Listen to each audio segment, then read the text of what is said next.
저는 지금도 그날 강민준이 건넸던 악수를 기억합니다. 10살 때부터 함께 자란 친구였습니다. 같은 동네에서 자랐고, 같은 중학교를 다녔고, 같은 꿈을 꿨습니다. 언젠가 우리만의 회사를 만들자고 처음 말한 것이 중학교 2학년 겨울이었습니다. 도서관 창가에 나란히 앉아 미래를 이야기하던 그날의 강민주는 눈이 반짝였습니다. 저도 반짝였습니다. 그 반짝임이 진심이라고 믿었습니다. 28년 동안 한 번도 의심하지 않았습니다. 그 믿음이 얼마나 값비싼 착각이었는지를 저는 38살이 되어서야 온몸으로 배웠습니다. 저는 서지안입니다. 서울 강남에서 태어나고 자랐습니다. 연세대 경영학과를 졸업한 뒤 글로벌 컨설팅 펌에서 6년을 일했습니다.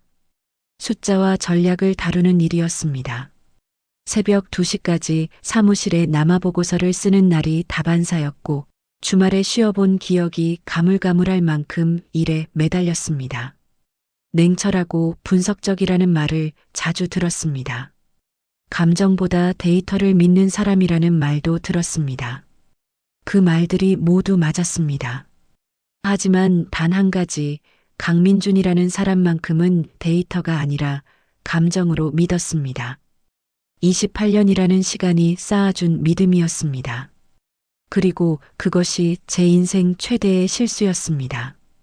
강민준과 동업을 시작한 것은 제가 31살이던 해였습니다. 뷰티 스타트업이었습니다. 이름은 루나랩. 깨끗하고 과학적인 성분의 스킨케어 브랜드를 만들겠다는 것이 처음 아이디어였습니다. 시장 조사부터 제품 기획, 브랜드 아이덴티티까지 전부 제가 설계했습니다. 컨설팅 펌에서 6년 동안 갈고 닦은 실력이 오롯이 들어간 기획이었습니다. 강민주는 네트워크와 초기 투자 유치를 담당했습니다. 강민주는 사람을 끌어당기는 힘이 있었습니다.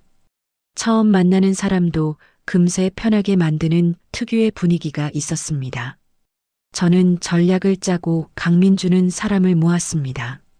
완벽한 조합이라고 생각했습니다.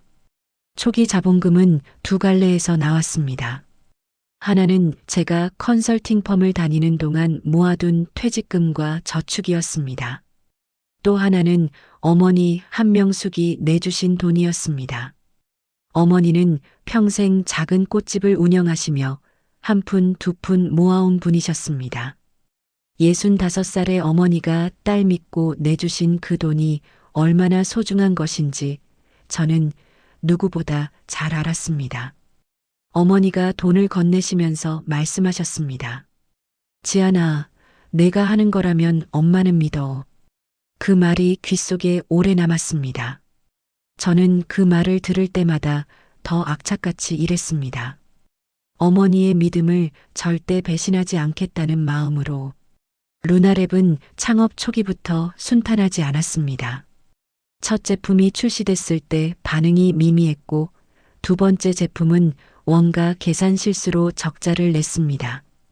투자자를 만나러 다니다가 퇴짜를 맞은 것이 25번이었습니다. 저는 그 25번의 퇴짜를 맞으면서도 포기하지 않았습니다. 밤새 자료를 다듬고 피드백을 분석하고 다음 미팅을 준비했습니다. 강민준도 그 시절엔 함께였습니다. 투자자 미팅이 끝나고 실패하면 둘이 편의점 앞에 앉아 캔맥주를 마시며 다음을 이야기했습니다. 그 시절이 지금 생각하면 가장 순수한 때였습니다. 창업 3년째에 전환점이 왔습니다. 한 온라인 뷰티 편집숍에서 루나랩 세럼 하나가 입소문을 타면서 하루 만에 품절이 났습니다. 그 다음 달에 재주문이 쏟아졌습니다. 저는 그날 밤 혼자 사무실에 남아 울었습니다. 기쁨의 눈물이었습니다. 어머니 돈을 반드시 돌려드릴 수 있겠다는 안도의 눈물이기도 했습니다. 그 이후 루나랩은 빠르게 성장했습니다. 창업 7년이 지난 지금 루나랩은 연 매출 150억 원대의 중견 뷰티 기업이 됐습니다. 강남 한복판에 사옥이 생겼고 직원이 80명을 넘었습니다. 일본과 동남아 수출도 시작됐습니다. 언론에서 성공한 여성 창업가 사례로 저를 다루기도 했습니다. 강민준과 저는 그 성공의 공동 창업자였습니다. 하지만 저는 그 성공의 한가운데서 아주 미세한 균열을 느끼기 시작했습니다. 처음엔 너무 작아서 보이지 않았습니다. 마치 오래된 유리창에 생기는 실금처럼 빛이 제대로 비칠 때만 보이는 그런 균열이었습니다. 강민준의 태도가 조금씩 달라지고 있었습니다. 회의에서 제 의견을 가볍게 넘기는 일이 잦아졌습니다. 중요한 결정을 제와 상의 없이 진행하는 경우가 생겼습니다. 그럴 때마다 강민준은 바빠서 미처 연락을 못했다고 먼저 처리하는 게 효율적이었다고 했습니다. 저는 그 말을 받아들였습니다. 동업자니까, 서로 믿으니까. 그 믿음이 제 눈을 가리고 있었다는 것을 그때는 몰랐습니다. 오세라가 마케팅 이사로 입사한 것은 그로부터 얼마 지나지 않아서였습니다. 강민준의 대학 선배라고 했습니다. 마케팅 전문가라고 했습니다. 저는 이력서를 검토했고 그럴듯했습니다. 하지만 실제 미팅에서 오세라의 발언을 들으면서 이사급의 역량인지 의문이 들었습니다. 저는 강민준에게 조심스럽게 말했습니다. 민준아, 이사 포지션은 좀 더 경력 있는 사람이 맞지 않을까? 강민준이 말했습니다. 지안아, 내가 잘 아는 사람이야. 믿어봐. 나중에 보면 달라. 저는 그 말에 더 이상 문제를 제기하지 않았습니다. 오세라가 입사하고 반년이 지났을 때부터 마케팅 예산이 빠르게 소진되기 시작했습니다. 오세라가 제안하는 캠페인마다 예산 규모가 컸습니다. 강민준은 그 제안들을 거의 전부 승인했습니다. 저는 세부 내역을 요청했지만 자료가 늦게 올라오거나 불완전한 경우가 많았습니다. 제가 다시 요청하면 강민준이 나서서 오세라를 두둔했습니다. 지안아, 마케팅은 오세라한테 맡기기로 한 거잖아. 너무 세세하게 들어가면 일이 안 돌아가. 저는 그 말을 들으면서 뭔가 이상하다는 생각을 했습니다. 하지만 확신이 없었습니다. 그냥 제가 너무 꼼꼼한 것일 수도 있었습니다.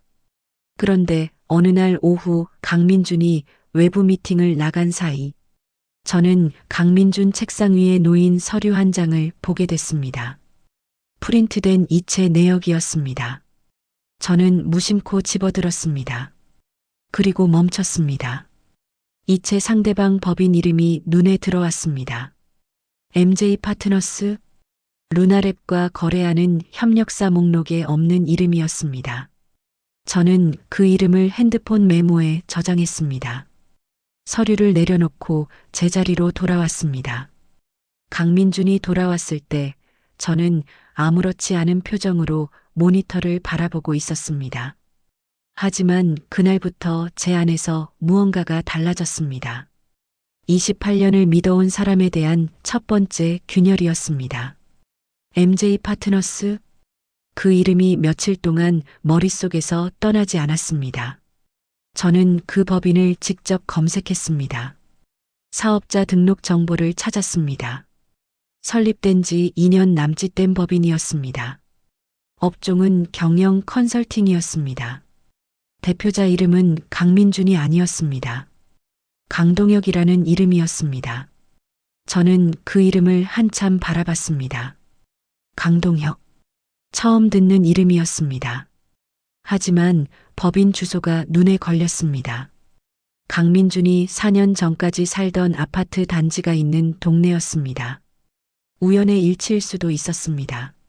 하지만 저는 그 우연을 그냥 넘기지 않았습니다. 그날 저녁 박소연에게 연락했습니다. 박소연은 제 대학 동기이자 15년 지기였습니다. 공인회계사로 일하는 친구였습니다. 저는 박소연에게 MJ 파트너스 이야기를 꺼냈습니다. 회사 법인 계좌에서 나간 이체 내역에 루나랩 협력사 목록에 없는 법인 이름이 있다고. 박소연은 전화기 너머로 잠시 침묵했습니다. 그러더니 말했습니다. 지아나, 그거 언제부터 나간 거야? 저는 그 서류에서 본 날짜를 말해줬습니다. 박소연이 다시 물었습니다. 얼마씩 나간 거야? 저는 금액을 말했습니다. 박소연이 말했습니다. 지아나, 나한테 최근 1년치 법인 계좌 내역이랑 재무제표 줄 수 있어. 내가 봐야 할 것 같아. 저는 그 말이 가볍게 들리지 않았습니다. 박소연이 이런 식으로 말할 때는 이미 뭔가 감이 온 경우였습니다. 저는 고개를 끄덕이면서 자료를 준비하겠다고 했습니다. 다음 날 저는 회사 재무자료에 접근했습니다. 공동 창업자로서 전체 재무자료에 접근 권한이 있었습니다. 그런데 최근 몇 달치 자료를 열었을 때 이상한 것이 보였습니다. 마케팅 비용 항목에 잡히는 외주 용역비 지출이 제가 기억하는 것보다 훨씬 컸습니다. 저는 세부 항목을 클릭했습니다. 거래처 이름들이 나열되어 있었습니다. 대부분은 아는 업체였습니다. 하지만 중간중간에 낯선 법인 이름들이 끼어 있었습니다. MJ 파트너스도 있었습니다. 그리고 또 다른 이름 2개가 더 있었습니다. KM 솔루션, DS 컨설팅. 저는 그 이름들을 모두 적었습니다. 그리고 각각 검색했습니다. 셋 다 설립된 지 2년에서 3년 사이의 법인이었습니다. 대표자 이름이 모두 달랐습니다. 하지만 법인 주소들이 강남 특정 구역에 몰려 있었습니다. 저는 그 주소들을 지도에서 확인했습니다. 반경 3km 아니었습니다. 우연이라고 보기 어려웠습니다. 자료를 출력해서 박소연을 만났습니다. 강남의 한 카페였습니다. 박소연은 자료를 받아들고 1시간 동안 말이 없었습니다. 노트에 메모를 하고 계산기를 두드리고 다시 자료를 들여다봤습니다. 저는 그 맞은편에서 커피를 마시며 기다렸습니다. 커피가 다 식었습니다. 박소연이 고개를 들었습니다. 지아나, 이 세계 법인으로 나간 돈이 지난 1년 반 동안 총 얼마인지 알아? 저는 고개를 저었습니다. 박소연이 말했습니다. 16억이야. 저는 그 말을 듣는 순간 숨이 멎는 것 같았습니다. 16억. 제가 어머니의 노후 자금을 털어넣고 퇴직금을 쏟아부어 만든 회사에서 1년 반 동안 16억이 나갔습니다. 제가 모르는 법인들로. 박소연이 계속 말했습니다. 그리고 지아나, MJ 파트너스 대표자 강동혁. 내가 따로 찾아봤어. 강민준 사촌 형이야. 저는 테이블 위에 놓인 커피잔을 바라봤습니다. 아무 말도 나오지 않았습니다. 박소연이 말했습니다. KM 솔루션이랑 DS 컨설팅도 확인했어. 대표자들이 강민준 대학 친구들이야. SNS로 찾아봤더니 강민준이랑 같이 찍은 사진이 있어. 저는 그 말을 들으면서 머릿속에서 퍼즐 조각들이 맞춰지는 것을 느꼈습니다. 강민준이 자신과 가까운 사람들 명의로 유령 법인들을 만들었습니다. 그리고 루나랩에서 용역비 명목으로 돈을 빼냈습니다. 1년 반 동안 16억을. 제가 제품 개발과 해외 수출에 집중하는 동안 강민준은 제 등 뒤에서 그 일을 하고 있었습니다. 저는 자리에서 일어났습니다. 박소연이 제 손을 잡았습니다. 지아나, 괜찮아. 저는 잠시 멈췄습니다. 그러더니 앉았습니다. 박소연을 바라봤습니다. 그리고 말했습니다. 소연아, 이게 전부가 아닐 것 같아. 더 파줘. 끝까지. 박소연이 고개를 끄덕였습니다. 지아나, 나 각오하고 왔어. 내 옆에 있을게. 저는 창밖을 바라봤습니다. 강남 한복판의 저녁이 내려앉고 있었습니다. 루나랩 사옥이 보이는 거리였습니다. 불이 켜진 사옥을 바라보면서 저는 생각했습니다. 7년을 바쳤습니다. 어머니의 돈을 바쳤습니다. 그리고 28년의 신뢰를 바쳤습니다. 그 모든 것이 지금 이 순간 다른 의미로 변해가고 있었습니다. 하지만 무너지지 않았습니다. 아직 확인할 것이 남아 있었습니다. 싸움은 이제 시작이었습니다. 의심은 한번 싹을 틔우면 뿌리를 멈추지 않습니다. 박소영과 헤어진 뒤 저는 혼자 차 안에 앉아 한참 동안 움직이지 않았습니다. 엔진도 켜지 않았습니다. 강남 한복판의 저녁거리가 창밖으로 흘러갔습니다. 퇴근하는 사람들, 밝게 켜진 카페, 웃으며 걷는 커플들. 세상은 아무것도 달라지지 않은 것처럼 돌아가고 있었습니다. 하지만 제 안에서는 무언가가 크게 달라져 있었습니다. 28년을 믿어온 사람이 제 등 뒤에서 16억을 빼돌리고 있었다는 사실이 아직 현실처럼 느껴지지 않았습니다. 하지만 숫자는 거짓말을 하지 않습니다. 박소연이 뽑아낸 그 숫자들은 명확했습니다. 저는 집으로 돌아오는 길에 오세라를 다시 떠올렸습니다. 처음부터 석연치 않았던 그 입사, 강민준이 대학 선배라며 데려온 여자, 이사 포지션에 앉혀놓고 제2의 제기를 가볍게 묵살했던 강민준, 마케팅 예산이 오세라의 손을 거쳐 빠르게 소진되던 것, 그리고 세부 자료를 요청할 때마다 늦게 올라오거나 불완전하던 보고서들, 그것들이 전부 연결되어 있다는 생각이 들었습니다. 오세라는 그냥 마케팅 이사가 아니었습니다. 강민준의 공모자였습니다. 다음 날 저는 회사에 일찍 출근했습니다. 강민준보다 1시간 먼저 도착했습니다. 저는 마케팅팀 자료 서버에 접근했습니다. 공동 창업자로서 회사 전체 서버에 접근 권한이 있었습니다. 오세라가 진행한 캠페인 자료들을 열었습니다. 계약서, 견적서, 정산 자료 하나씩 들여다봤습니다.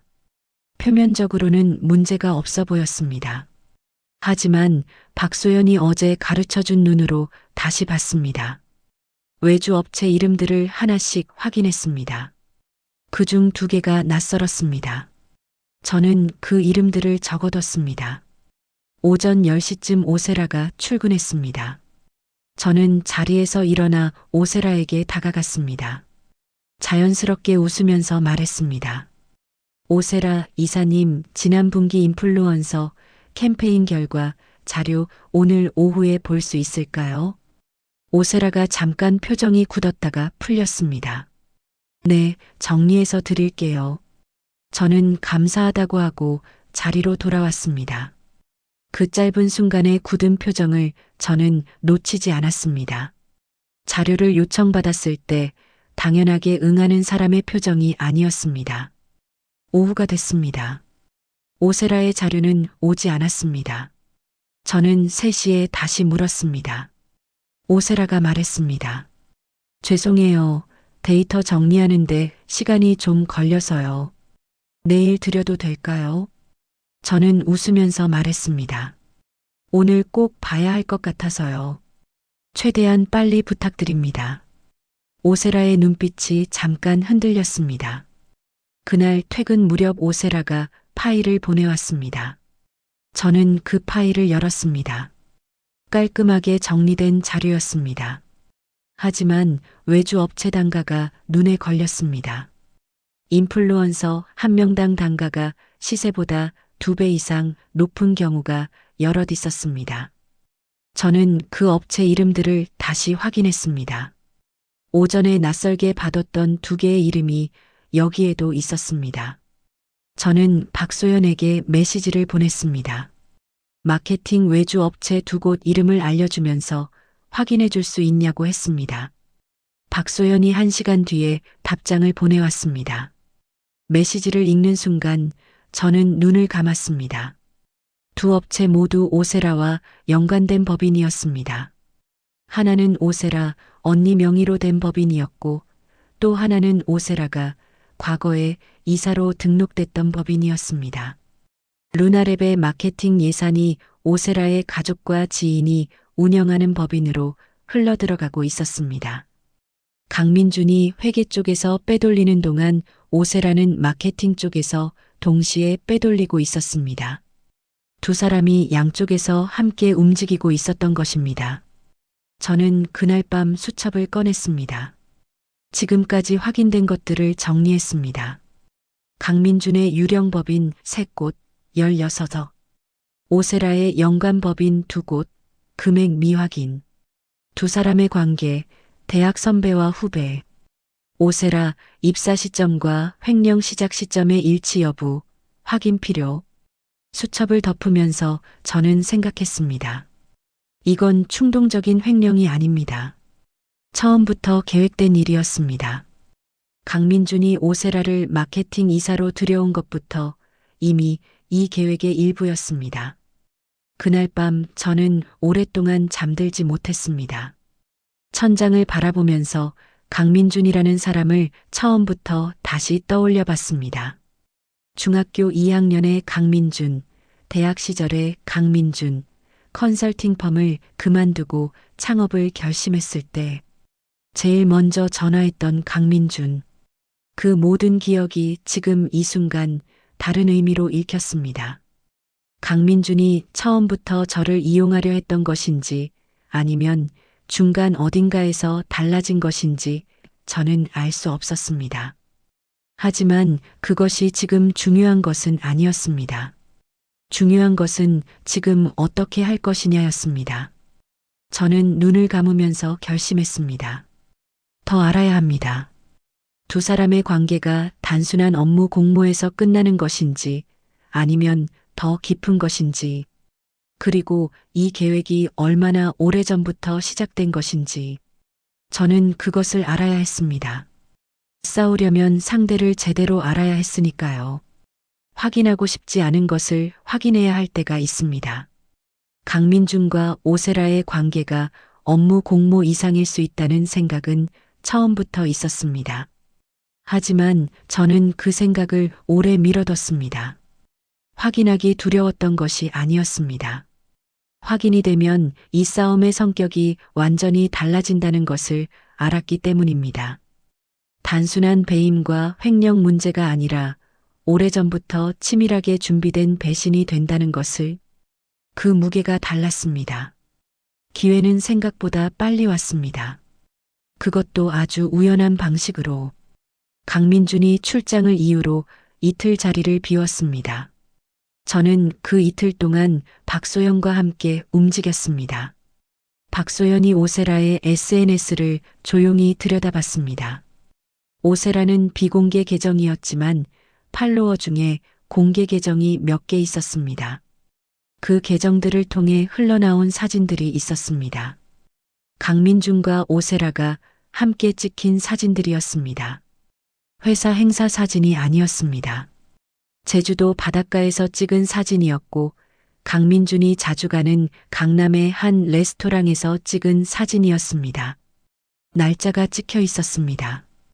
그 날짜가 강민준이 저에게 거래처 출장이라고 말한 날과 일치했습니다. 저는 그 사진들을 한참 바라봤습니다. 회사 동료의 사진이 아니었습니다. 두 사람이 함께 웃는 모습이 자연스러웠습니다. 오래된 사이의 자연스러움이었습니다. 저는 사진들의 날짜를 수첩에 옮겨 적었습니다. 그리고 강민준이 출장이라고 했던 날짜들과 맞춰봤습니다. 3번이 일치했습니다. 박소연이 말했습니다. 지아나, 이제 두 사람 관계가 어느 정도 파악된 것 같아. 업무 공모만이 아니야. 이건 같이 계획한 거야. 처음부터. 저는 고개를 끄덕이면서 말했습니다. 알아. 그러면 강민준이 오세라를 마케팅 이사로 들인 게 처음부터 계획의 일부였던 거야. 박소연이 말했습니다.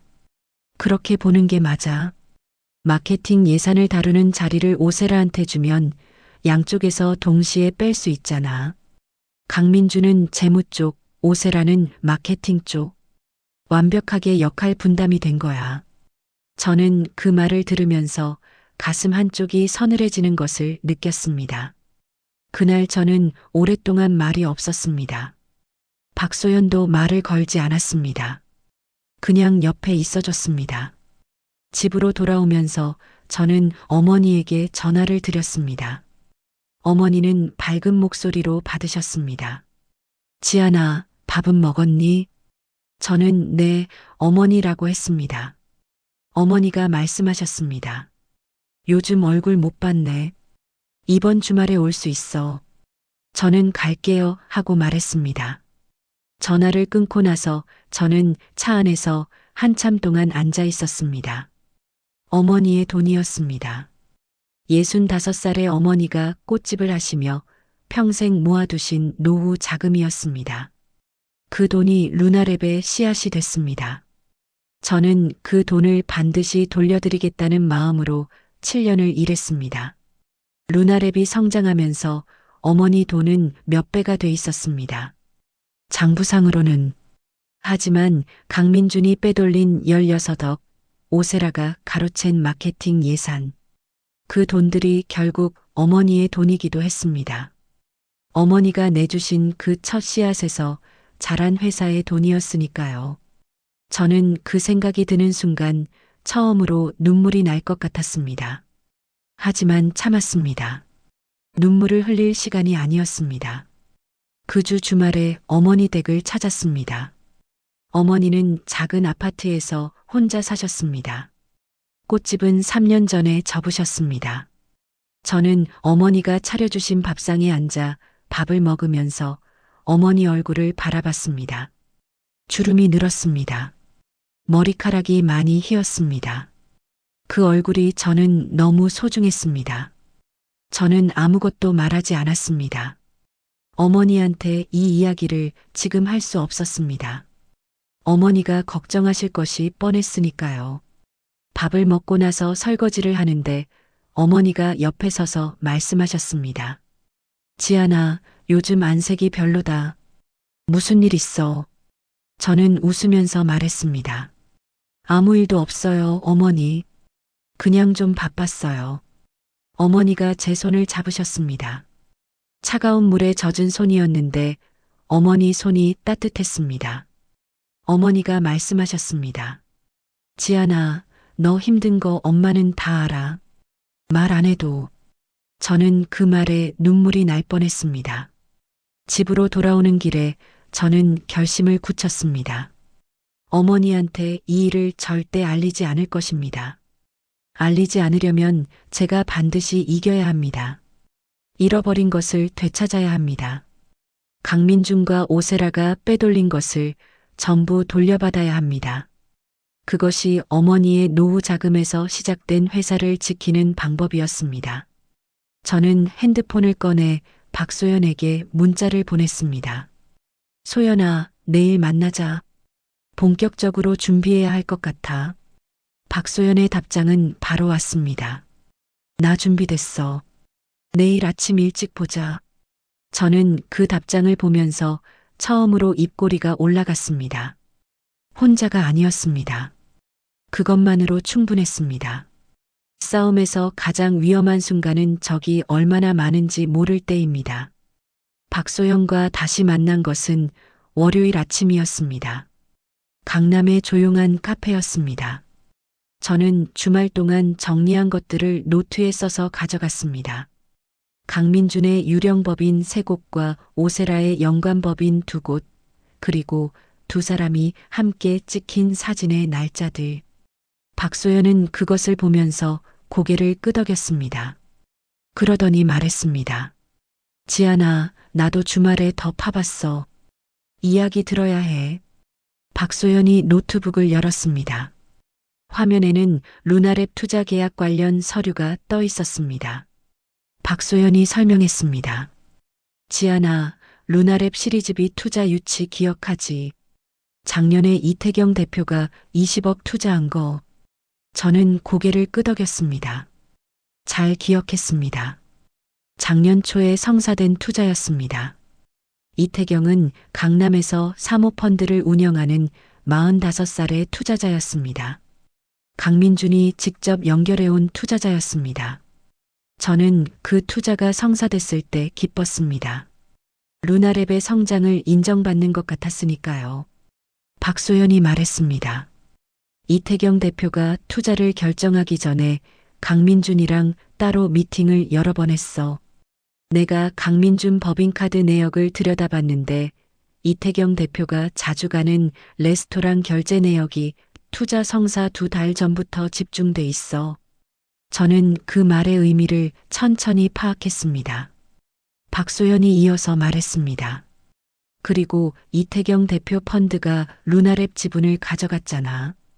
근데 그 지분 계약서 조항 중에 이상한 게 있어. 창업자 중 한 명이 지분을 매각할 경우 이태경 펀드가 우선 매수권을 갖는다는 조항이야. 저는 박소연의 말을 듣다가 멈췄습니다. 창업자 중 한 명. 그 조항이 노리는 것이 누구인지 바로 알 수 있었습니다. 저였습니다.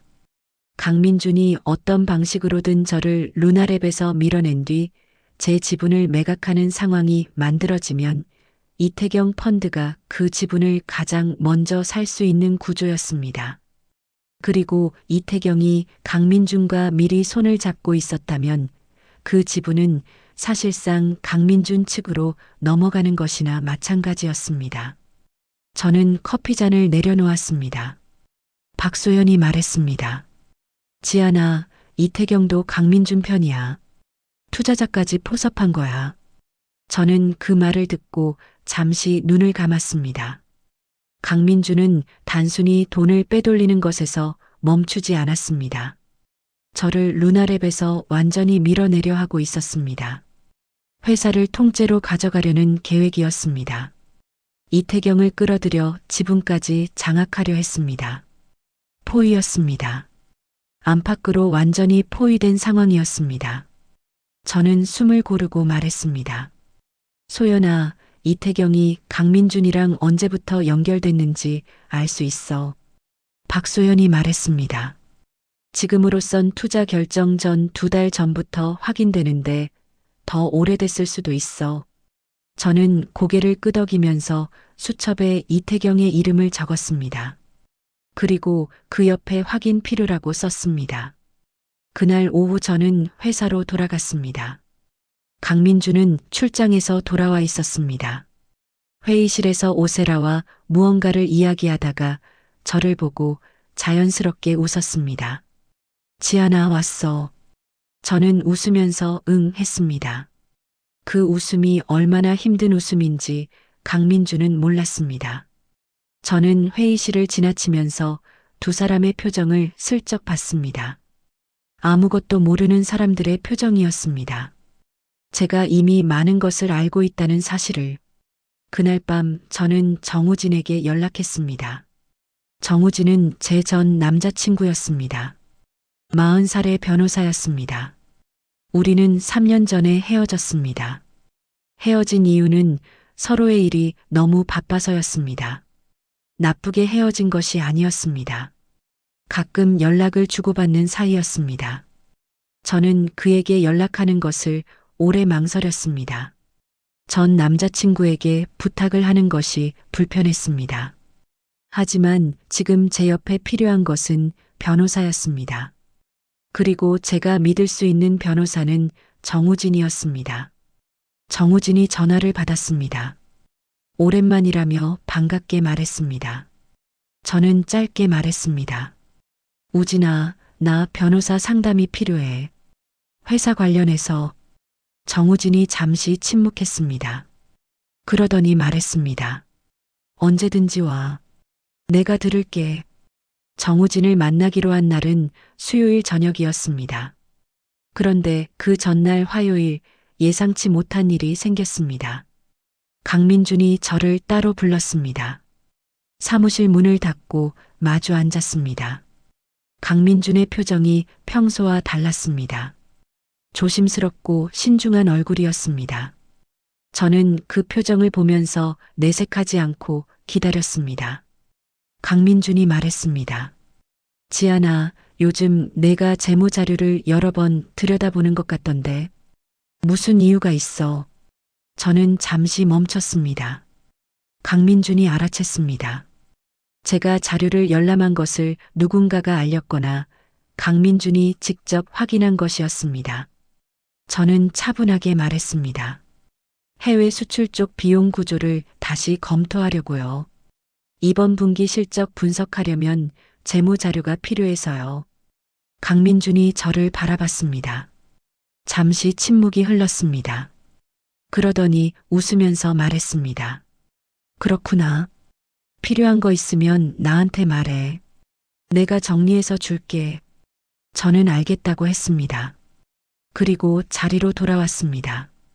강민준이 자료 열람을 직접 챙기겠다고 나선 것은 분명한 경고였습니다. 내가 알고 있다. 더 들여다보지 마라. 그런 뜻이었습니다. 저는 그 경고를 무시하지 않았습니다. 대신 다른 방향으로 움직이기로 했습니다. 직접 자료에 접근하는 것을 당분간 멈추고 외부에서 증거를 모으는 방식으로. 그날 오후 이상한 일이 또 있었습니다. 회사 핵심 개발팀 직원 2명이 갑자기 저를 피하는 느낌이 들었습니다. 복도에서 마주쳤을 때 눈을 피하거나 짧게 인사만 하고 지나쳤습니다. 평소와 달랐습니다. 저는 그것이 우연이 아니라는 것을 직감했습니다. 강민준이 움직이고 있었습니다. 직원들에게 무언가를 이야기했을 것입니다. 저에 대해. 저녁에 퇴근하면서 마주친 디자인팀 막내 직원이 조심스럽게 말했습니다. 이사님, 요즘 회사가 좀 이상한 것 같아요. 저는 무슨 이야기냐고 물었습니다. 직원이 머뭇거리다가 말했습니다. 대표님이 최근에 몇몇 팀장들 따로 불러서 회의를 하시더라고요. 뭘 이야기하는지는 모르겠는데 분위기가 좀 이상했어요. 저는 고맙다고 했습니다. 집으로 돌아오는 길에 저는 강민준이 얼마나 빠르게 움직이고 있는지를 실감했습니다. 투자자 이태경을 이미 포섭해뒀고 이제 내부 직원들까지 움직이기 시작했습니다. 저를 회사 안에서 고립시키려는 것이었습니다. 내부에서 저를 신뢰하는 사람들을 하나씩 떼어내면 저는 아무것도 할 수 없게 됩니다. 7년을 함께 키운 회사에서 저 혼자만 남겨지는 것이었습니다. 그날 밤 저는 소파에 앉아 한참 동안 생각했습니다. 남편도 없었습니다. 저는 결혼을 하지 않았습니다. 루나랩에 전부를 쏟아부은 7년 동안 개인적인 삶을 돌볼 여유가 없었습니다. 가장 가까운 사람이 강민준이었고 그 다음이 박소연이었습니다. 그런데 그 강민준이 적이었습니다. 박소연은 아직 옆에 있었습니다. 그리고 내일 정우진을 만나기로 했습니다. 하지만 그것뿐이었습니다. 회사 안에서 저는 점점 혼자가 되어가고 있었습니다. 저는 일어나서 창가로 갔습니다. 밤에 강남이 내려다 보였습니다. 불빛이 가득한 거리였습니다. 어딘가에 강민준도 있을 것이었습니다. 오세라도 있을 것이었습니다. 저는 그 불빛들을 바라보면서 생각했습니다. 혼자라고 무너지지 않습니다. 저는 그런 사람이 아닙니다. 7년 동안 이 회사를 일으킨 사람입니다. 25번 투자자에게 퇴짜를 맞으면서도 다시 일어선 사람입니다. 다음 날 저는 정우진을 만났습니다. 종로의 조용한 법률 사무소였습니다.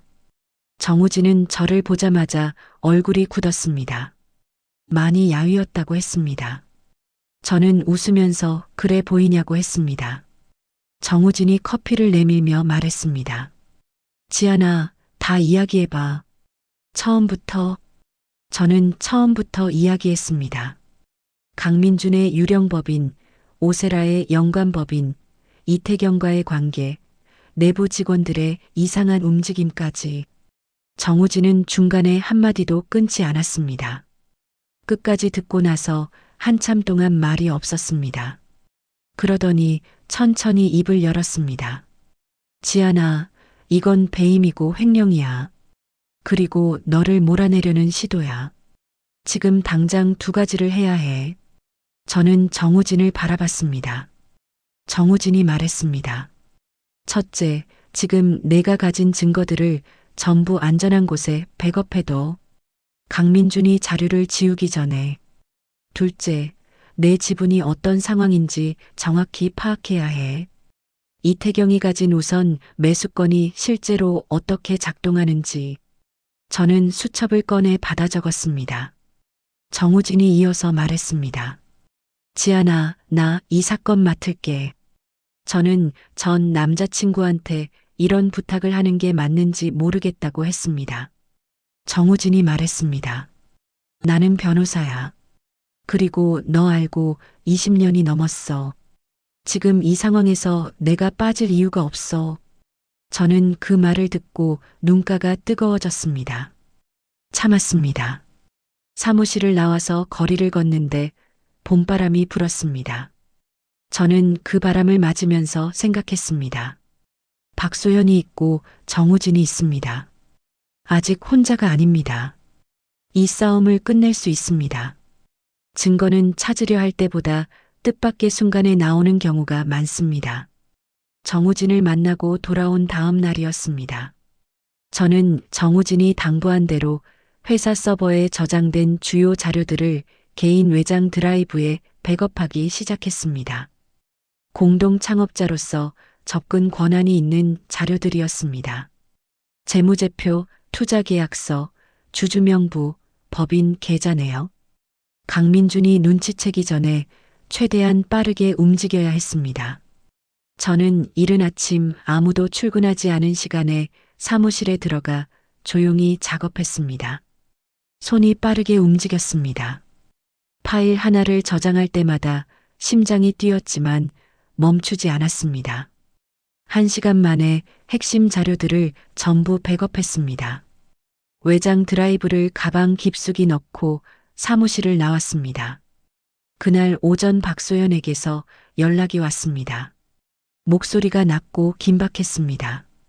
지아나, 지금 만날 수 있어. 빨리. 저는 점심자리를 핑계로 회사를 나왔습니다. 강남의 카페가 아니라 이번엔 박소연 사무실에서 만났습니다. 외부에서 보이지 않는 공간이 필요했습니다. 박소연이 문을 닫고 자리에 앉자마자 노트북을 열었습니다. 화면에 스프레드 시트가 펼쳐졌습니다. 빼곡한 숫자들이었습니다. 박소연이 말했습니다. 지아나, 내가 지난 3년치 루나랩 재무제표를 다 들여다봤어. 그냥 올해만의 문제가 아니야. 저는 박소연을 바라봤습니다. 박소연이 손가락으로 화면을 짚었습니다. 여기 봐. 3년 전부터 조금씩 시작됐어. 처음엔 금액이 작았어. 한 달에 2, 300만 원 수준이었거든. 그러다가 루나랩이 성장하면서 금액이 커지기 시작했어. 매출이 늘수록 빼돌리는 금액도 같이 늘었어. 저는 숫자들을 따라가면서 입술을 꽉 다물었습니다. 3년이었습니다. 강민주는 3년 전부터 이 일을 해왔습니다.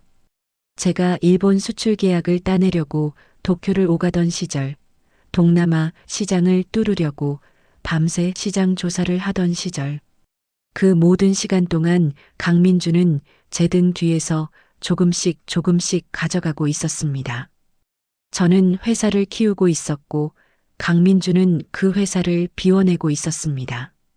박소연이 계속 말했습니다. 그리고 지아나, 이거 봐. 박소연이 다른 시트를 열었습니다. 이건 강민준 개인명의 부동산 취득 내역이야. 공개된 등기 자료에서 찾은 거야.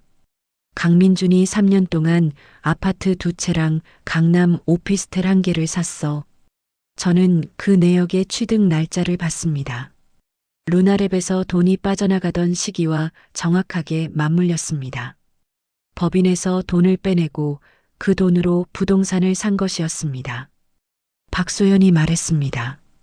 지아나, 오세라도 마찬가지야.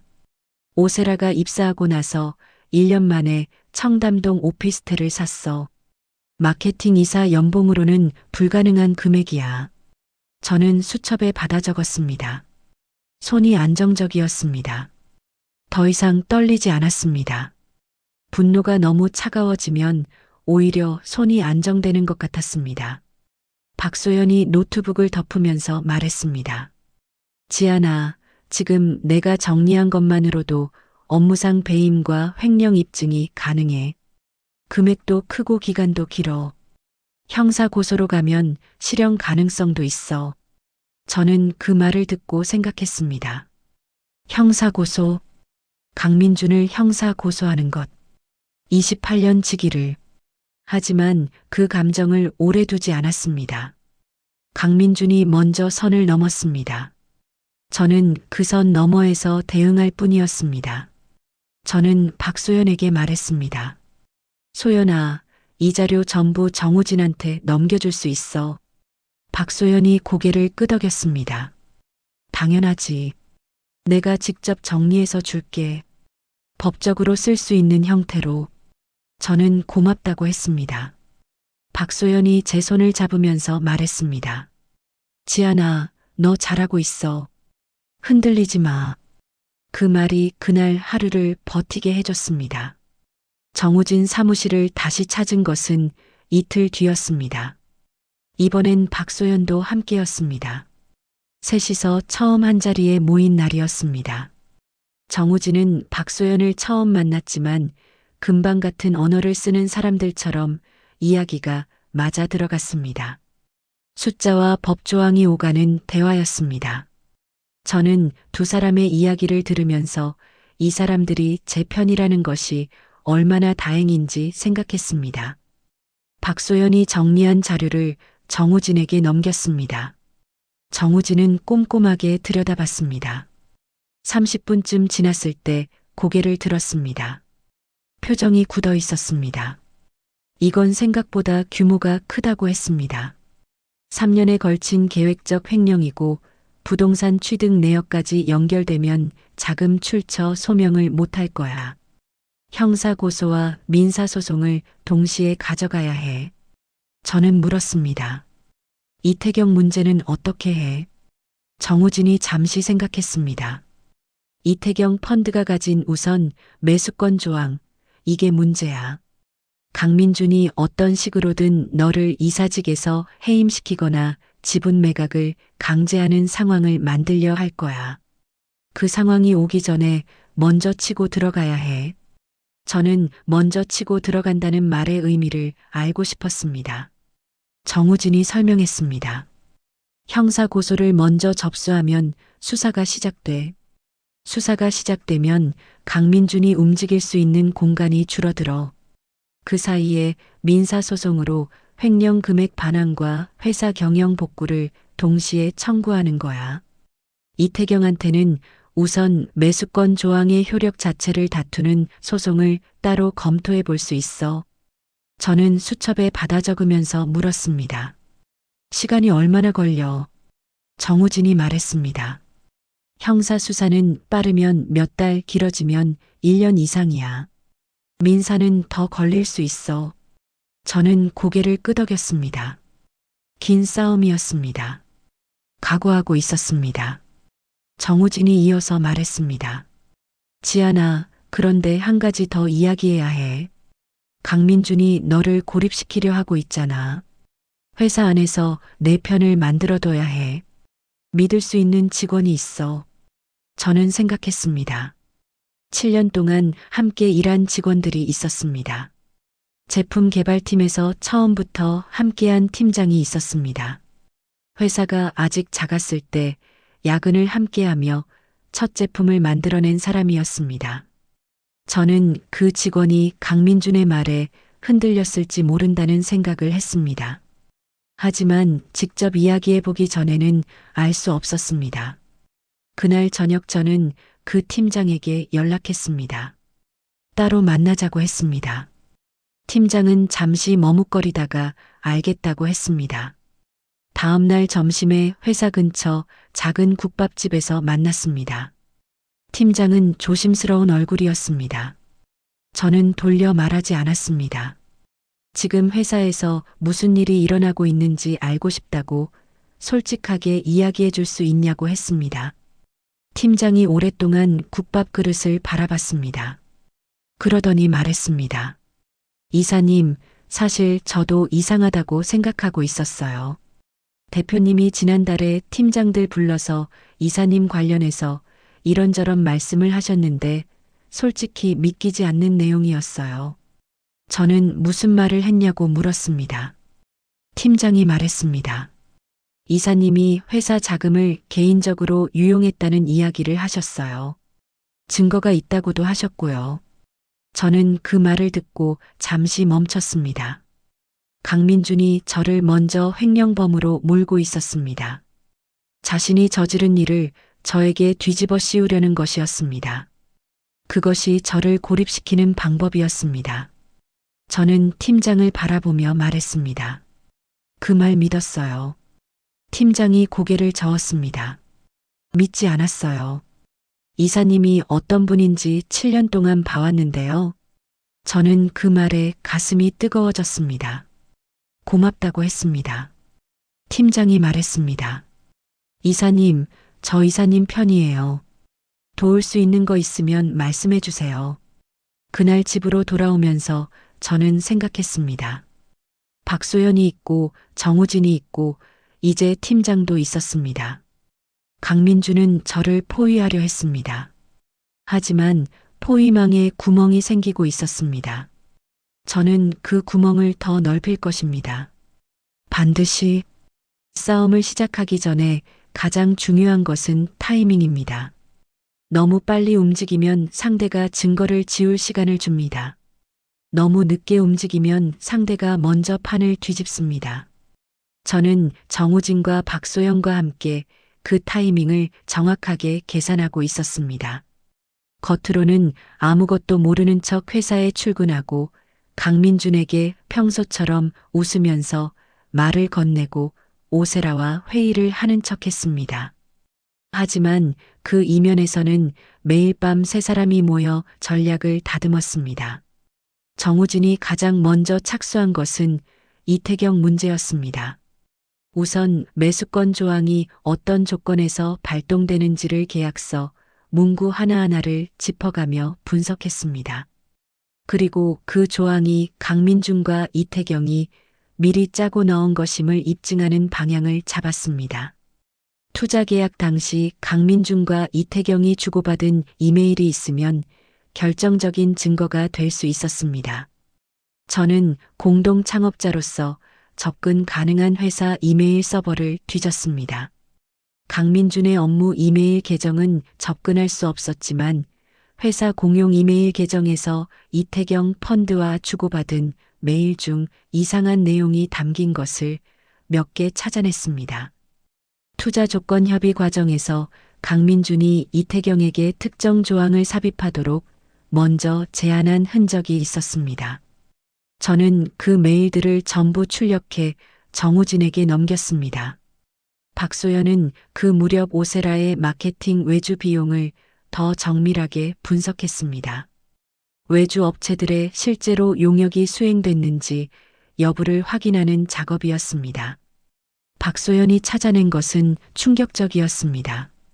루나랩 이름으로 집행됐다고 보고된 인플루언서 캠페인 중 상당수가 실제로 집행되지 않았거나 집행됐더라도 계약 금액의 절반 이하로만 진행된 경우가 있었습니다. 나머지 금액은 어딘가로 사라진 것이었습니다. 박소연이 인플루언서들에게 직접 확인해 본 결과 몇몇은 루나랩과 계약한 사실 자체가 없다고 했습니다. 서류상으로만 존재하는 계약이었습니다. 오세라가 서류를 위조한 것이었습니다. 저는 그 사실을 들으면서 오세라가 단순한 공모자가 아니라는 것을 다시 확인했습니다. 서류 위조까지 했습니다. 이것은 형사처벌에서 더 무거운 죄목이 추가될 수 있는 사안이었습니다.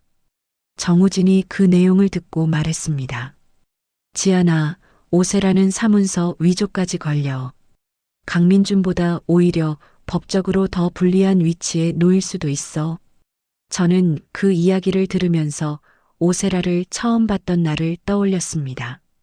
강민준이 자신 있게 데려온 여자, 마케팅 이사 자리를 달고 입사하던 날의 그 표정 뒤에 이런 계획이 숨어 있었습니다. 저는 그 생각을 오래 두지 않았습니다. 감정으로 흔들릴 시간이 없었습니다. 세 사람이 모인 어느 밤이었습니다. 정우진이 모든 자료를 테이블 위에 펼쳐놓고 최종 정리를 했습니다. 형사 고소 대상은 강민준과 오세라 두 사람이었습니다. 죄목은 업무상 배임, 횡령, 그리고 오세라의 경우 사문서 위조까지 추가됩니다. 민사소송은 횡령 금액 전액 반환 청구와 회사 경영권 보호를 위한 가처분 신청을 동시에 진행합니다. 이태경 펀드의 우선 매수권 조항은 계약 무효 확인 소송으로 따로 가져갑니다. 박소연이 말했습니다. 타이밍은 언제야? 정우진이 말했습니다. 다음 주 안으로 가야 해.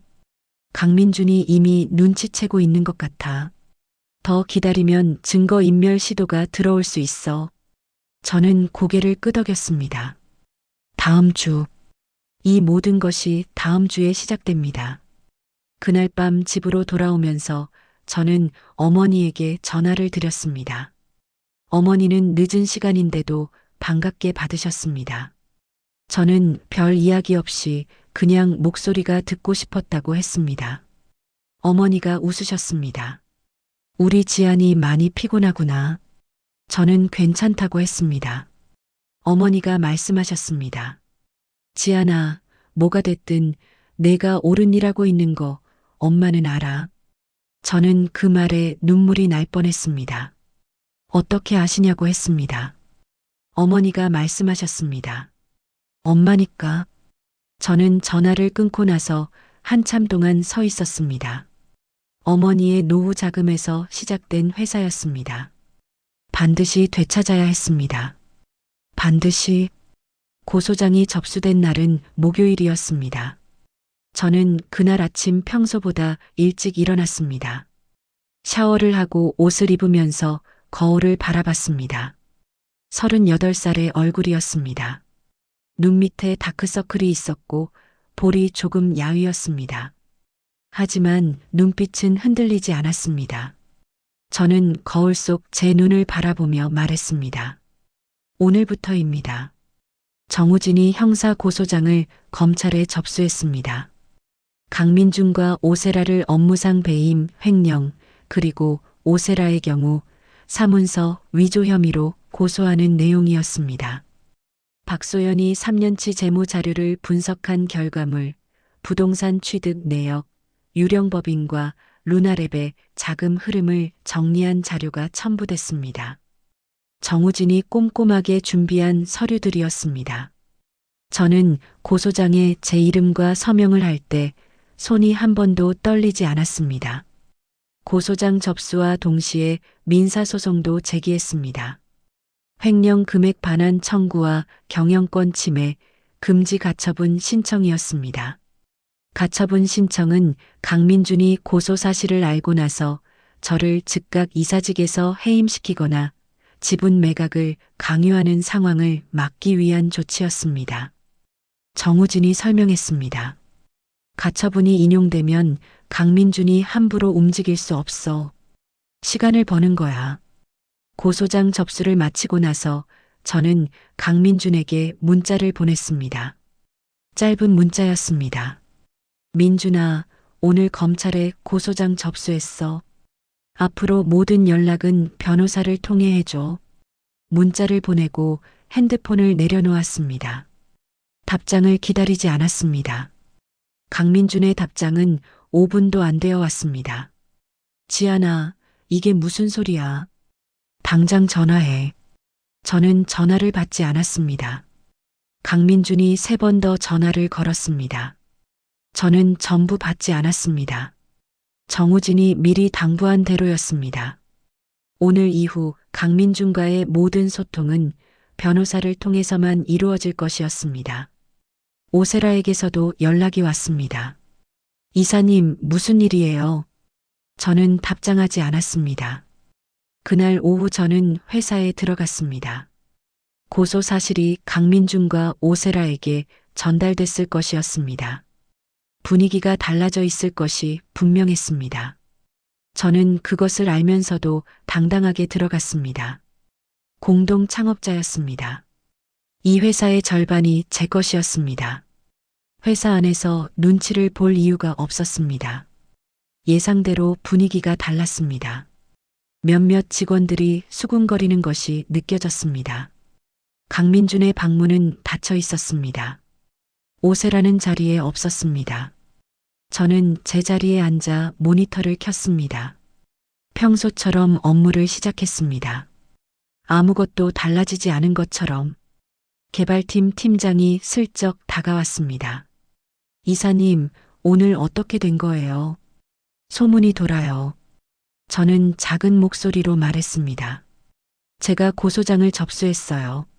정당한 법적 절차예요. 팀장이 고개를 끄덕이면서 말했습니다. 이사님 편이에요. 흔들리지 마세요. 저는 고맙다고 했습니다. 오후 늦게 강민준이 방에서 나왔습니다. 얼굴이 굳어 있었습니다. 저와 눈이 마주쳤습니다. 강민준의 눈빛에 여러 가지가 섞여 있었습니다. 당황함인지 분노인지 아니면 두려움인지 저는 그 눈빛을 피하지 않았습니다. 정면으로 바라봤습니다. 강민준이 먼저 시선을 돌렸습니다. 저는 그 순간을 오래 기억할 것 같았습니다. 28년을 함께한 사람과 처음으로 적으로 마주 선 순간이었습니다. 슬프지 않았습니다. 아프지도 않았습니다. 그냥 해야 할 일을 하고 있다는 느낌이었습니다. 저는 다시 모니터로 눈을 돌렸습니다. 그날 저녁 퇴근하면서 박소연에게 문자를 보냈습니다. 오늘 고소장 냈어. 잘 됐어. 박소연의 답장이 바로 왔습니다. 잘했어. 이제 시작이야. 정우진에게서도 연락이 왔습니다. 가처분 신청도 접수 완료됐어. 이제 기다리면 돼. 저는 차에 앉아서 한참 동안 창밖을 바라봤습니다. 봄밤의 강남이었습니다. 벚꽃이 지기 시작하는 계절이었습니다. 지는 꽃잎들이 바람에 날렸습니다. 저는 그것을 바라보면서 생각했습니다. 이제 방아쇠는 당겨졌습니다. 돌이킬 수 없습니다. 하지만 돌이키고 싶지 않았습니다. 이것이 옳은 일이었으니까요. 어머니의 돈에서 시작된 회사였습니다. 제 7년이 담긴 회사였습니다. 반드시 지킬 것입니다. 첫 번째 재판 기일은 고소장 접수로부터 한 달 반이 지난 뒤였습니다. 그 한 달 반은 제 인생에서 가장 길고 조용한 시간이었습니다. 겉으로는 회사에 출근하고 업무를 보고 회의에 참석했습니다. 하지만 강민준과 저 사이에는 이제 변호사라는 벽이 생겼습니다. 직접 말을 섞는 일이 없었습니다.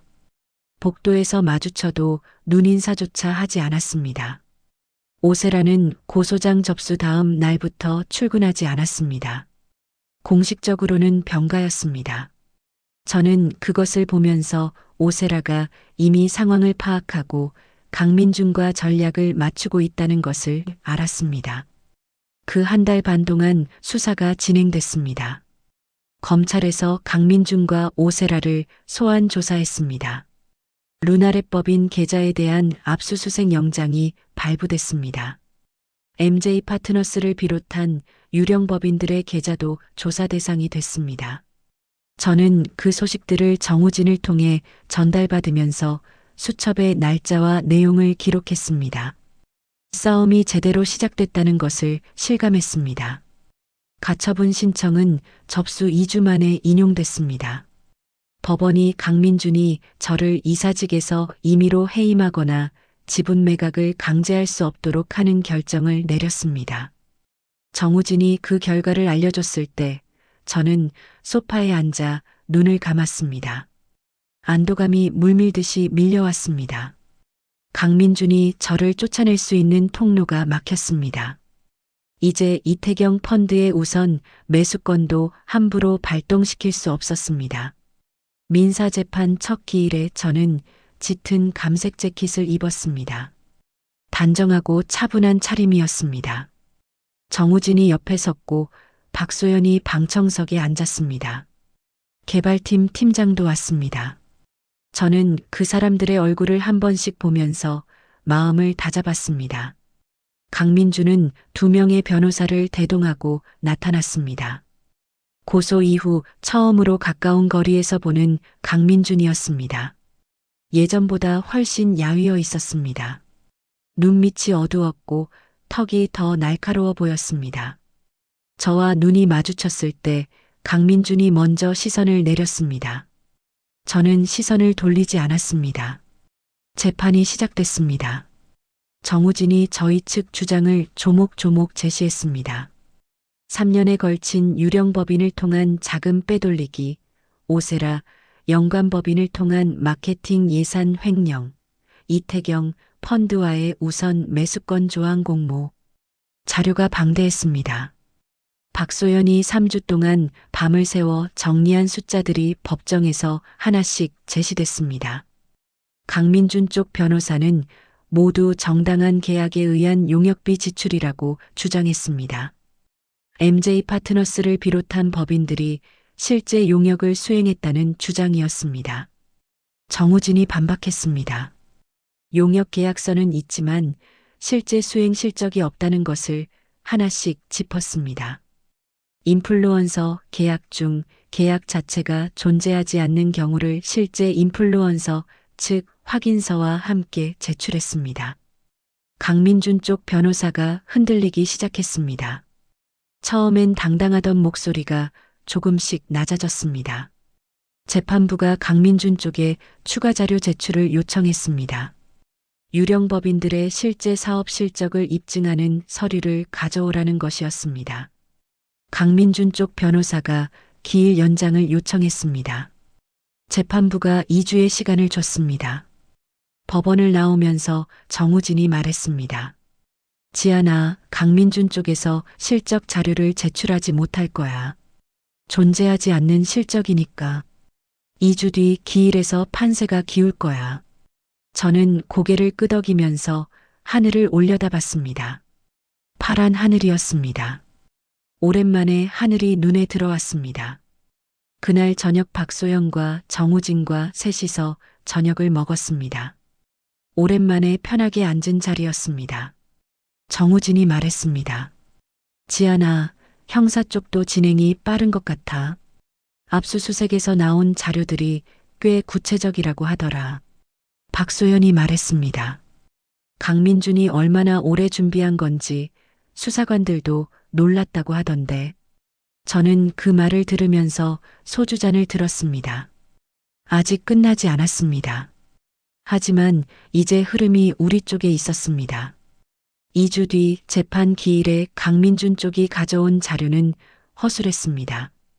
유령법인들의 사업 실적을 입증하겠다며 제출한 서류들이었지만 정우진이 하나씩 들여다보면서 허점을 짚었습니다. 계약서 날짜와 실제 이체 날짜가 맞지 않는 것이 있었습니다. 용역 결과물로 제출된 보고서가 인터넷에 공개된 자료를 그대로 복사한 것도 있었습니다. 재판부의 표정이 달라졌습니다. 강민준 쪽 변호사 중 한 명이 자료 수정 보완을 요청했지만 재판부가 받아들이지 않았습니다. 그날 재판이 끝나고 복도를 걸어 나오는데 강민준이 저에게 다가왔습니다. 변호사들이 뒤에 있었지만 강민준은 저에게 직접 말을 걸었습니다. 지아나, 우리 한번 이야기하면 안 돼. 합의 이야기를 하고 싶어. 저는 멈추지 않고 걸으면서 말했습니다. 정우진을 통해 연락해. 그것이 전부였습니다. 강민준이 합의를 제안했다는 것을 정우진에게 말했습니다. 정우진이 말했습니다. 지아나, 합의 조건을 들어보자. 합의가 나쁜 것은 아니야. 하지만 조건이 맞아야 해. 저는 생각했습니다. 합의. 강민준과 다시 같은 테이블에 앉는 것. 그것이 가능할지 몰랐습니다. 하지만 정우진의 말이 맞았습니다. 합의 조건이 중요했습니다. 강민준 쪽에서 제안한 합의 조건은 이랬습니다. 횡령 금액 중 일부를 반환하고 강민준이 루나랩 지분을 저에게 넘기는 대신 형사고소를 취해야 한다는 것이었습니다. 저는 그 조건을 듣고 짧게 웃었습니다. 일부 반환.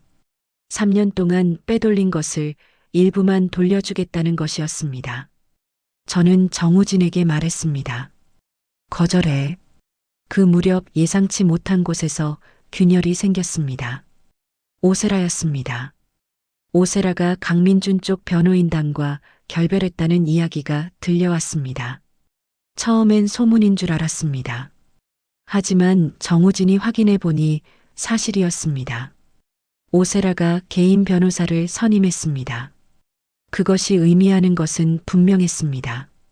강민준과 오세라가 더 이상 한편이 아니었습니다.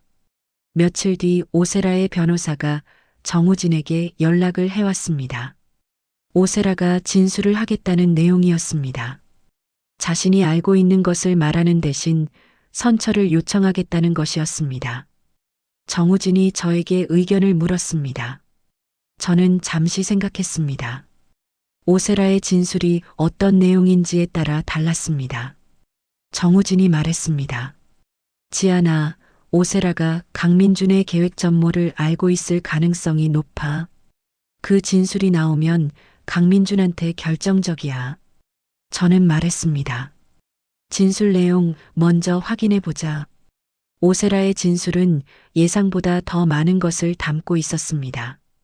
오세라가 진술한 내용에 따르면 강민준이 오세라를 끌어들인 것은 루나랩에 합류하기 1년 전이었습니다. 강민준이 먼저 계획을 설명했고 오세라는 처음엔 거부했지만 결국 동의했습니다. 강민준이 제시한 조건이 있었습니다. 루나랩을 완전히 가져오면 오세라에게 회사 지분 일부를 주겠다는 약속이었습니다. 하지만 수사가 시작되면서 강민준이 오세라에게 모든 책임을 뒤집어 씌우려 했습니다.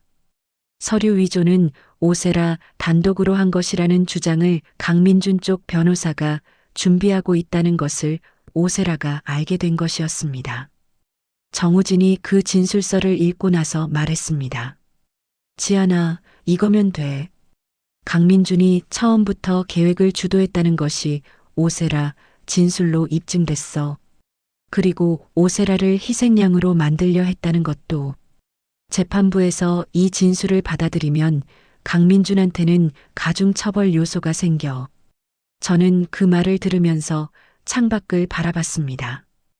어둠이 내린 강남이었습니다. 강민준이 처음부터 계획했습니다.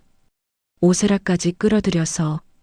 그리고 이제 그 오세라가 강민준을 법정에서 무너뜨리고 있었습니다. 자업자득이었습니다. 저는 수첩을 꺼냈습니다. 지금까지의 흐름을 적어 내려갔습니다. 가처분 인용, 재판부의 강민준 측 자료 불인정, 오세라의 결별과 진술, 모든 것이 한 방향을 가리키고 있었습니다. 저는 수첩을 덮으면서 생각했습니다. 거의 다 왔습니다. 판결 날은 초여름이었습니다. 고소장을 접수한 날로부터 6달이 지나 있었습니다. 강남의 가로수가 짙푸른 녹음을 들이우고 있었습니다. 저는 그날 아침 오랫동안 옷장 앞에 섰습니다. 무엇을 입을지 한참 생각했습니다. 결국 꺼낸 것은 루나랩을 창업하던 날 입었던 흰 블라우스와 베이지 팬츠였습니다. 오래되어서 안쪽에 작은 얼룩이 있었지만 버리지 않고 간직해온 옷이었습니다. 그날의 기억이 담긴 옷이었습니다. 강민준과 나란히 서서 처음 루나랩 간판을 달던 날의 기억. 저는 그 옷을 입으면서 생각했습니다. 오늘 이 이야기가 끝납니다. 법원 앞에는 정우진이 먼저 와 있었습니다. 박소연도 왔습니다. 개발팀 팀장도 방청석을 지키러 왔습니다. 저는 세 사람의 얼굴을 한 번씩 바라봤습니다. 말하지 않아도 알 수 있었습니다. 이 사람들이 있었기 때문에 여기까지 왔다는 것을. 정우진이 제 어깨를 한번 두드렸습니다. 아무 말 없이. 그것으로 충분했습니다. 강민준은 변호사 한 명과 함께 나타났습니다. 처음 재판 때의 2명에서 1명으로 줄어 있었습니다. 강민준의 얼굴은 알아보기 어려울 만큼 달라져 있었습니다. 살이 많이 빠졌고 눈빛이 흐릿했습니다. 한때 28년을 함께한 사람의 얼굴이었습니다. 저는 그 얼굴을 보면서 아무 감정도 올라오지 않는 것이 오히려 이상하게 느껴졌습니다. 슬프지도 않았고 통쾌하지도 않았습니다. 그냥 오래된 이야기가 끝나가고 있다는 느낌이었습니다. 판사가 자리에 앉았습니다. 법정이 조용해졌습니다. 형사 판결이 먼저였습니다. 강민준에게 업무상 배임과 횡령 혐의가 인정됐습니다. 3년에 걸쳐 유령법인을 통해 루나랩 자금을 빼돌린 것이 모두 유죄였습니다. 오세라의 진술이 결정적인 역할을 했습니다. 오세라는 사문서 위조와 횡령 공모 혐의가 인정됐지만 자진 진술과 협조를 고려해 강민준보다 가벼운 처벌을 받았습니다. 강민준에게는 징역 3년에 집행유예 5년이 선고됐습니다. 추징금은 빼돌린 금액 전액이었습니다. 민사 판결도 저희 측 주장이 대부분 받아들여졌습니다. 횡령 금액 전액 반환 청구가 인용됐습니다. 이태경 펀드의 우선 매수권 조항은 강민준과 이태경이 공모에 삽입한 것으로 판단되어 효력이 없다는 결정이 내려졌습니다. 이태경은 별도의 손해배상 소송에 직면하게 됐습니다. 판사가 판결문을 읽어 내려가는 동안 저는 눈을 감지 않았습니다. 정면을 바라봤습니다. 한 문장 한 문장이 지난 6달의 시간을 정리해주고 있었습니다. 박소연이 밤을 새워 만든 숫자들이, 정우진이 꼼꼼하게 준비한 서류들이, 팀장이 용기 있게 건네준 말이, 그 모든 것이 이 판결문 안에 녹아 있었습니다. 판결이 끝났습니다. 법원 복도를 걸어 나오면서 박소연이 제 팔을 잡았습니다. 아무 말도 하지 않았습니다.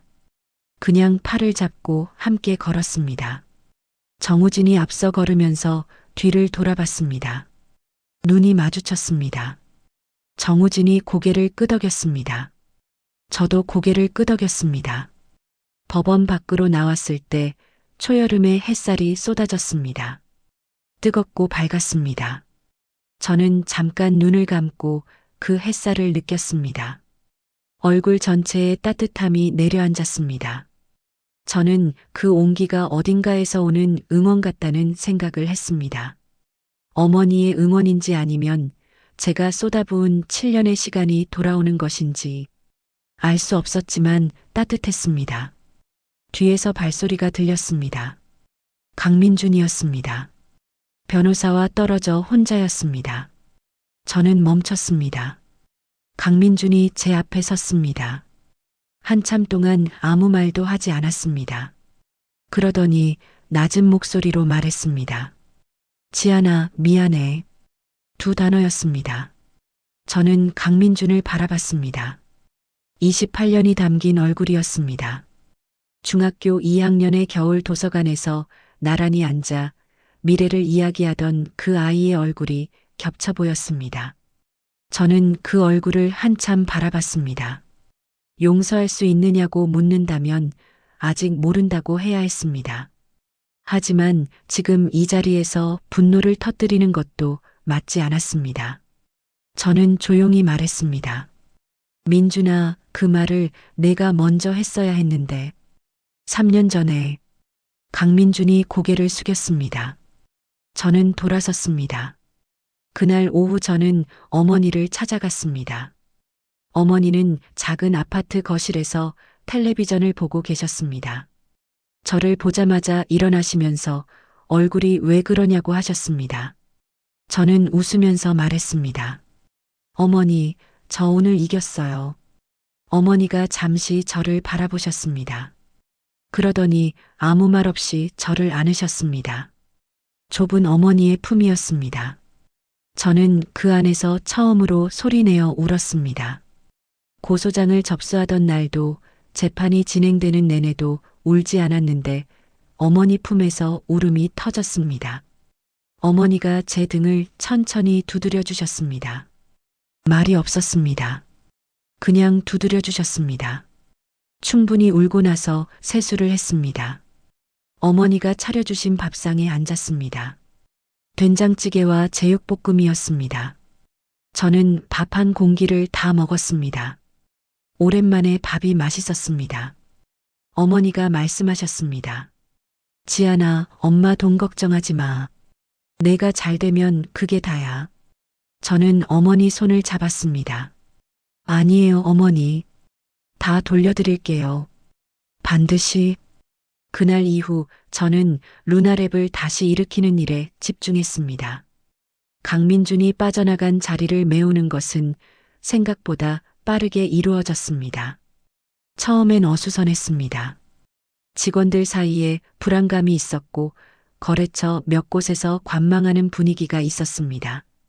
저는 직접 거래처를 찾아가 상황을 설명했습니다. 루나랩은 달라지지 않았다고, 오히려 더 단단해졌다고 한 곳씩 신뢰를 회복했습니다. 개발팀 팀장이 그 과정에서 든든한 버팀목이 됐습니다. 박소연이 루나랩 재무 구조를 새로 정비하는 작업에 참여했습니다. 정우진은 법률 고문으로 남아 이태경 관련 소송 마무리를 도왔습니다. 횡령 금액이 추징되면서 루나랩 계좌로 돌아온 돈이 들어왔습니다. 저는 그 돈의 일부로 어머니에게 처음 빌렸던 금액을 드렸습니다. 원금의 이자를 더해서. 어머니는 이런 거 안 해도 된다고 하셨지만 저는 듣지 않았습니다. 어머니가 돈을 받으시면서 말씀하셨습니다. 지안아, 넌 어릴 때부터 한번 결심한 건 꼭 하는 아이였어. 저는 웃었습니다. 그 말이 제가 들은 칭찬 중에 가장 좋은 칭찬이었습니다. 어느 늦은 오후였습니다. 저는 루나랩 사옥 옥상에 올라갔습니다. 서울이 내려다 보였습니다. 강남 한복판이었습니다. 7년 전 처음 이 사옥 계약을 할 때 강민준과 함께 올라와서 여기서 보니까 다 우리 것 같은데 하고 웃던 기억이 났습니다. 그날의 강민준이 지금의 강민준과 같은 사람인지 저는 아직도 모르겠습니다. 처음부터 계획한 것인지 아니면 중간에 달라진 것인지. 하지만 그것이 지금 중요한 것은 아니었습니다. 중요한 것은 지금 이 자리에 제가 서 있다는 것이었습니다. 저는 서지안이었습니다. 25번 퇴짜를 맞으면서도 포기하지 않았던 사람이었습니다. 어머니의 노후 자금을 씨앗으로 회사를 일군 사람이었습니다. 28년 지기에게 배신당하고도 무너지지 않은 사람이었습니다. 그리고 이제는 혼자가 아닌 사람이었습니다. 박소연이 있었고 정우진이 있었고 팀장이 있었습니다. 그 사람들과 함께라면 앞으로 어떤 일이 와도 버틸 수 있었습니다. 저는 옥상 난간에 기대어 서울을 바라봤습니다. 초여름 바람이 불었습니다. 머리카락이 날렸습니다.